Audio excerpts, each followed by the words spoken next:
Hola, buen día. Nosotros somos equipo en la clase de aeroelasticidad y hoy vamos a presentar el tema Flurer. Nuestro equipo está conformado por Cristian Nava, por Juan Ordaz, por Diego Berlanga, por Elba Ochoa, por Ricardo Santillán y por mí, Cintia Michel. Como una pequeña introducción, vamos a indicar qué es la aeroelasticidad dinámica. La aeroelasticidad dinámica es una rama dentro de la aeroelasticidad que se encarga de hacer el estudio de cómo las fuerzas aerodinámicas, las propiedades elásticas de las estructuras y sus movimientos van a interactuar entre sí dentro de un entorno dinámico, que a diferencia de lo que es la aeroelasticidad estática, que es la que se centra en las fuerzas del aire dentro de condiciones estáticas. La dinámica se va a encargar del comportamiento de las estructuras cuando están en el movimiento. Estudiando el fenómeno Flurer, es una inestabilidad dinámica, la cual puede ocurrir en las estructuras de una aeronave cuando entran en una vibración autosostenida debido a la interacción con el flujo de aire.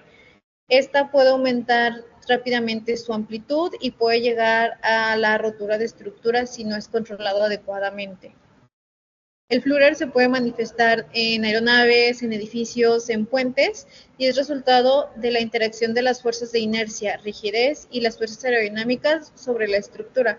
Como podemos ver en la imagen, se puede presentar en las alas de los aviones o en las estructuras de los puentes que son como colgados, que no tienen una base fija.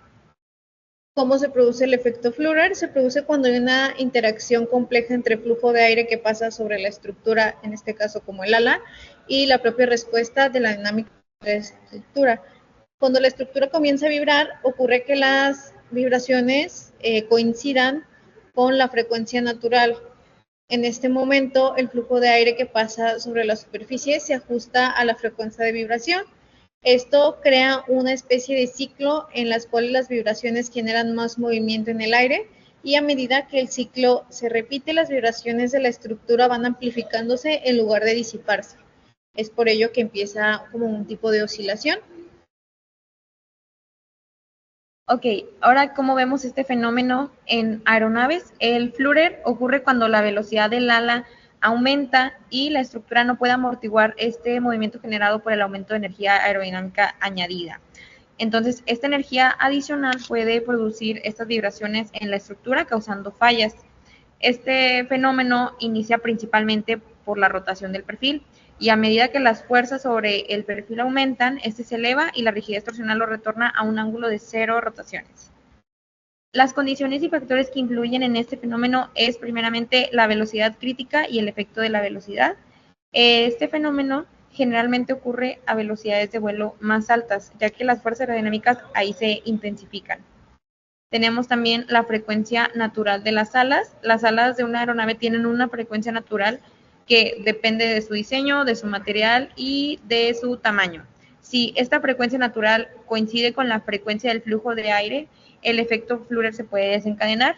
Y por último tenemos el amortiguamiento en aeronaves. El amortiguamiento pues es la capacidad de las alas o de la estructura para disipar la energía de las vibraciones. Para la prevención del Flurer tenemos diferentes puntos, entre ellos se encuentra el diseño de las alas y las superficies del control, que pues con su geometría y su flexibilidad van a ser factores clave para poder evitar el Flurer. Mientras más rígida sea el ala, menor susceptibilidad al Flurer va a tener. Sin embargo, se tiene que equilibrar con respecto a la ligereza para poder continuar teniendo un vuelo eficiente. También se tiene el uso de amortiguadores estructurales y aerodinámicos, que pues puede ser mediante materiales viscoelásticos o también de algunas estructuras reforzadas, que pues van a apoyar con la mitigación del riesgo del Flurer. También se tiene el control activo del Flurer, que pues en aeronaves más nuevas se emplean los sistemas de control activo justo para prevenir este fenómeno.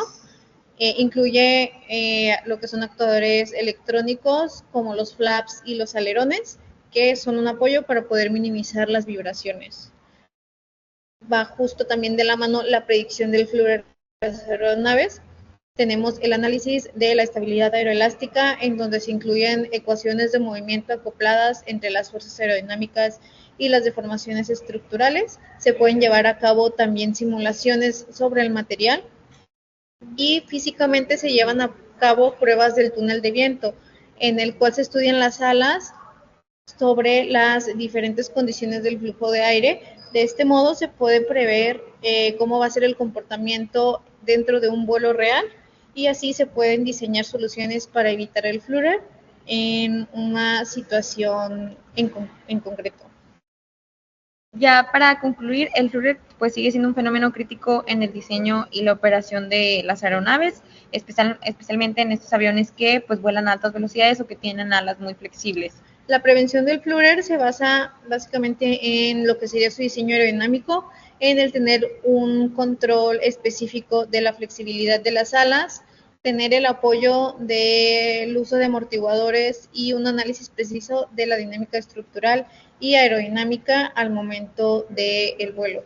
Con los avances tanto en materiales, en las tecnologías de control y las diferentes simulaciones que se pueden llevar a cabo antes de finalizar un prototipo, se puede aportar a la seguridad y tener un mejor rendimiento de las aeronaves.